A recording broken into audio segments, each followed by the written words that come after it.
जय हिंद दोस्तों, कैसे हैं आप सभी लोग। मैं आशा करता हूँ बहुत ही ज्यादा अच्छे होंगे, मस्त होंगे, जबरदस्त होंगे। तो आपको याद है कि हम लोगों ने पिछली वीडियो में क्लियर किया था प्रेजेंट इंडेफिनिट टेंस के सिंपल, नेगेटिव और इंट्रोगेटिव पार्ट्स के बारे में। तो आज हम लोग प्रेजेंट कॉन्टिन्यूअस टेंस का पार्ट जानने वाले हैं। तो बने रहिए वीडियो में, दिल थाम के बैठिए, बहुत ही ज्यादा मजा आने वाला है और पूरे एक्सप्लेनेशन करूंगा मैं इसी वीडियो में। तो आज हम लोग पढ़ने वाले हैं प्रेजेंट कॉन्टिन्यूअस टेंस की पहचान होती है। इसकी जो पहचान होती है वो होती है रहा है, रही है, रहे हैं और रहा हूँ। अगर किसी वाक्य के अंत में आपको अगर रहा है, रही है, रहे हैं, रहा हूँ मिलता है तो वो वाक्य कैसा होता है? प्रेजेंट कॉन्टिन्यूअस टेंस का होता है। और उसके बाद में हम लोग जानेंगे इसकी मेन वर्ब के बारे में। जिस तरह प्रेजेंट इंडेफिनिट टेंस की डू और डस थी, उसी प्रकार से इसकी मेन वर्ब होती है इज, एम, आर। इसकी 3 मेन वर्ब होती है। जिस प्रकार उसकी डू और डस 2 होती हैं, उसी प्रकार इसकी 3 होती हैं। लेकिन फर्क क्या है इसका मैं बताने वाला हूँ इसी वीडियो में कि कब, कहाँ और कैसे लगाएंगे इन तीनों को, कैसे यूज करेंगे वो बताता हूँ। तो पहले इसका स्ट्रक्चर देखते हैं बनाने का, किस प्रकार से इसको हम लोग बनाएंगे वो पहले देखते हैं। सबसे पहले सब्जेक्ट आता है। सब्जेक्ट मैंने आपको बताया था सब्जेक्ट होता क्या है। तो सब्जेक्ट आता है सबसे पहले, फिर उसके बाद में इसकी मेन वर्ब आती है इज, एम, आर। उसके बाद में वर्ब की फर्स्ट फॉर्म में क्या लगाएंगे? ING। ऑब्जेक्ट मान लीजिए बाजार जाता है, ठीक। तो अभी हम लोग एग्जांपल देखेंगे तो सब समझ में आ जाएगा। फिर उसके बाद में अदर वर्ड, ठीक है। तो एक एग्जांपल देखते हैं सबसे पहले कि मोहन बाजार जा रहा है, ठीक है। तो इसको बनाएंगे सबसे पहले क्या लगाएंगे? चलिए पहले इसके बारे में बात करते हैं हम लोग, ठीक। इज, एम, आर कब लगाएंगे? इज, एम, आर तब लगाएंगे जब आपका वाक्य कैसा होगा? सिंगुलर नंबर होगा, तब ऐड करेंगे इज ऐड करेंगे। और अगर ये रहा हूँ मिल जाए, हूँ, तो उस पर क्या लगाएंगे? एम। और अगर मिल जाए आपका क्या? प्लूरल नंबर, तो आप क्या लगा देंगे?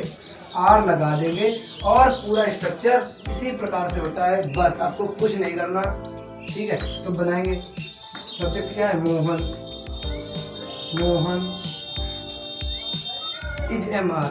अब मोहन है तो जाहिर सी बात है कि सिंगुलर नंबर वाक्य है, सिंगुलर नंबर है तो इज लगाएंगे। मोहन इज वर्ब की फर्स्ट फॉर्म में ING, वर्ब की फर्स्ट फॉर्म। जा रहा है, जाना यहाँ पे क्या है? वर्ब है। अब इसकी लिखेंगे गो, अब क्या लगाएंगे? ING ऐड कर देंगे, ठीक। तो गोइंग, कहाँ जा रहा है? मार्केट। Mohan going market.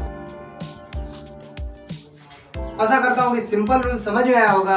अब बात करेंगे निगेटिव रूल के बारे में। तो निगेटिव रूल सेम वैसा ही एक स्ट्रक्चर होता है, बट इसमें क्या करते हैं हम लोग? इज, एम, आर जो इसकी मेन वर्ब होती है उसके बाद में हम लोग नॉट ऐड कर देते हैं, नॉट लगा देते हैं, वो हो जाता है निगेटिव सेंटेंस, ठीक है। तो इसका एग्जांपल देख लेते हैं, जैसे कि तुम, ठीक है। तो तुम यहाँ पे सब्जेक्ट लाएंगे सबसे पहले, तो तुम सब्जेक्ट है, यू लिख देंगे। उसके बाद में इज, एम, आर। मैंने आपको क्या बताया था कि अगर आपका सेंटेंस हो प्लूरल नंबर तो आप क्या ऐड करेंगे? आर लगाएंगे उस पे। तो यू, तुम हो, तुम जो लिखा है ये प्लूरल नंबर है, तो प्लूरल नंबर है तो हम लोग यहाँ पे आर यूज करेंगे। आर और प्लस का नॉट लगा है तो नॉट लगाएंगे क्योंकि निगेटिव बना रहे हैं हम लोग। नॉट वर्ब की फर्स्ट फॉर्म में ING। तो खा रहे हो, खाना की क्या होती है? ईट, और ING लगा देंगे तो हो जाएगा ईटिंग। क्या खा रहे हो? खाना, ईटिंग फूड। अब बात करेंगे इंट्रोगेटिव रूल के बारे में। प्रेजेंट कॉन्टिन्यूअस का जो इंट्रोगेटिव पार्ट होता है, मैंने आपको पिछली वीडियो में बताया था प्रेजेंट इंडेफिनिट वाली में कि जो सब्जेक्ट होता है उसको बाद में लिखते हैं, उसकी हेल्पिंग वर्ब पहले लिखते हैं। तो सेम उसी स्ट्रक्चर से बनाएंगे इसे भी। जैसे कि लिखा है मैं घर जा रहा हूँ।